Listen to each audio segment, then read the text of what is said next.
বায়ান্নর ভাষা আন্দোলনের ৭৩ বছর পেরিয়ে গেলেও এখনও শনাক্ত হয়নি প্রথম ভাষা শহীদ রফিক উদ্দিন আহমেদের কবর। এ নিয়ে ক্ষুব্ধ ও হতাশ তার পরিবার, স্বজন ও স্থানীয়রা। এই ভাষা সৈনিকের স্মৃতি সংরক্ষণে অন্তর্বর্তী সরকারকে দ্রুত পদক্ষেপ নেওয়ার দাবি জানান তারা। মানিকগঞ্জ প্রতিনিধি শহীদুল ইসলাম সুজনের পাঠানো তথ্য ছবি নিয়ে আরও জানাচ্ছেন শরীফুল ইসলাম।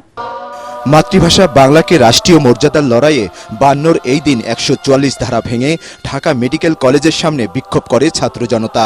সেই মিছিলে পুলিশের গুলিতে সালাম বরকত জব্বারদের সঙ্গে শহীদ হন মানিকগঞ্জের পারিল গ্রামের সন্তান রফিক। ঢাকার আজিমপুর কবরস্থানে সমাহিত করা হয় তার লাশ। ২০০৬ সালে ভাষা শহীদ রফিকের গ্রামের নাম বদলে রাখা হয় রফিকনগর। অর্জন বলতে এটুকুই, ১৯৫২ থেকে ২০২৫ দীর্ঘ ৭৩ বছরেও শনাক্ত হয়নি তার কবরটি। উদ্যোগ নেওয়া হয়নি জন্মভিটে সংরক্ষণের। প্রতি বছর বড় আয়োজন করে মাতৃভাষা দিবস উদযাপিত হলেও তাদের খবর রাখে না কেউ। আমরা ছোটবেলা থেকে শুনে এসেছি, কিন্তু ভাষা শহীদ রফিকের কবর কখনো দেখিনি। তাই আমরা সংশ্লিষ্ট যারা দায়িত্ববান আছে এটা সম্পর্কিত তাদের কাছে আমার আহ্বান থাকবে যে অতি দ্রুত তার কবরের যে শনাক্তকরণটা এটা তারা অবশ্যই যেন খুবই গুরুত্বের সাথে দেখে। মানিকগঞ্জবাসী চাই যেন এটা শনাক্ত করা হোক এবং মানিকগঞ্জে আনা হোক, যেন আমরা তার কবরে অন্ততপক্ষে ২১শে ফেব্রুয়ারিতে ফুল দিয়ে সম্মান জানাইতে পারি। বিভিন্ন সময় সরকার পরিবর্তন হলেও ভাষা সৈনিক রফিকের কবর শনাক্তের উদ্যোগ নেয়নি।